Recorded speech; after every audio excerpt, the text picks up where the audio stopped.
B. Specific latent heat of vaporization of water. The following experiment determines the specific latent heat of vaporization of water, that is the energy change when 1 kilogram of water vaporizes without change in temperature. Experiment 3D. Measuring the specific latent heat of vaporization of water. As there is very little vaporization of water due to the surrounding temperature, there's no need for a control apparatus in this experiment. An immersion heater is used to boil some water. The energy supplied and change in mass during boiling are recorded. The specific latent heat may then be calculated. Set up the apparatus as shown. Suspend the immersion heater in the middle of the water without touching the polystyrene cup. Switch on the heater and wait for the water to boil.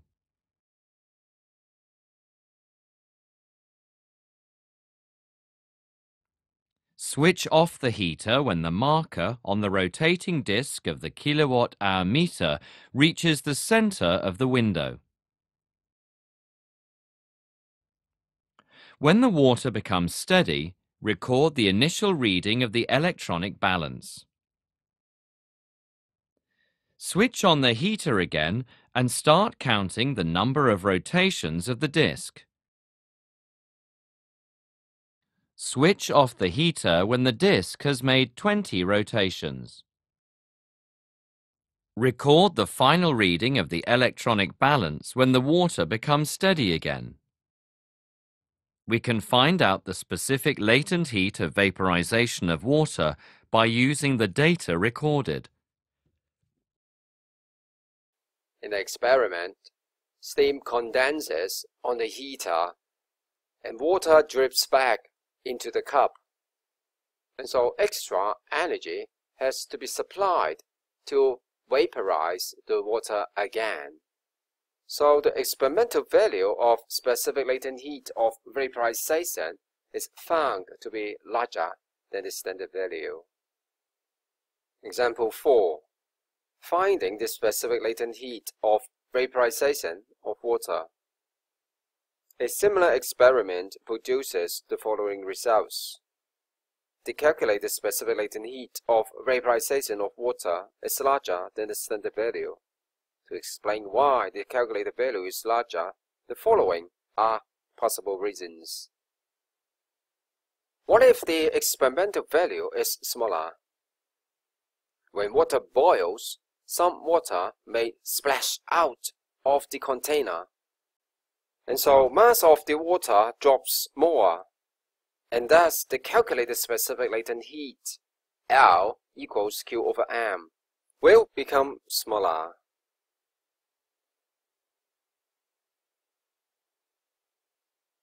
You may have also noticed that a kilowatt-hour meter is used in this experiment, but not a joule meter.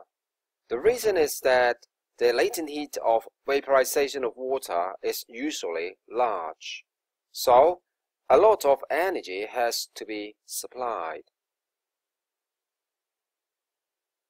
Figure 3.1J on page 70 shows the temperature change when heat is supplied to the volume of ice and finally changes it to steam.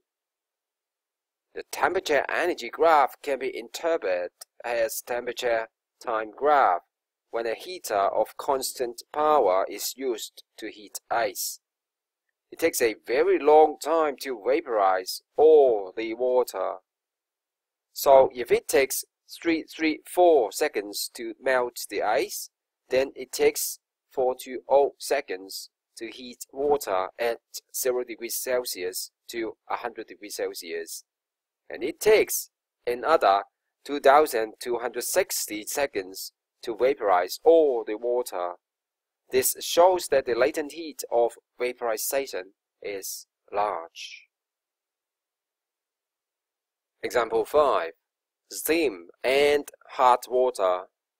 When steam at 100 degrees Celsius is cooled to water at 50 degrees Celsius, there are two processes. First, from 100 degrees Celsius steam changes to 100 degrees Celsius water. Then from 100 degrees Celsius water changes to 50 degrees Celsius water. So you may calculate the energy change using mL plus mc delta T. Example 6. Heating water. The heating curve here shows the temperature change of water. The steady temperature should be the boiling point of water 100 degrees Celsius. For the rest, please read this solution carefully.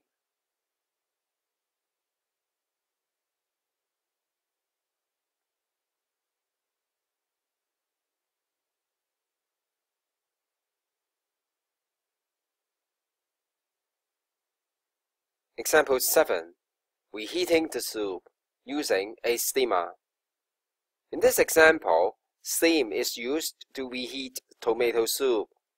Indeed, steam condenses on the soup, and it is simply a mixture of steam and soup. You may calculate the final temperature by assuming there is no heat loss to the surroundings, so that the heat released by the hot steam equals that absorbed by the soup. Lastly, if there is heat loss to the surroundings, the soup will absorb less energy and the final temperature becomes lower. Exam link 1. Temperature time graphs.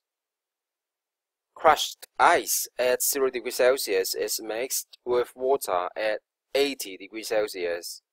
Their temperature changes independently, which graph correctly shows the temperature as measured by sensor Y.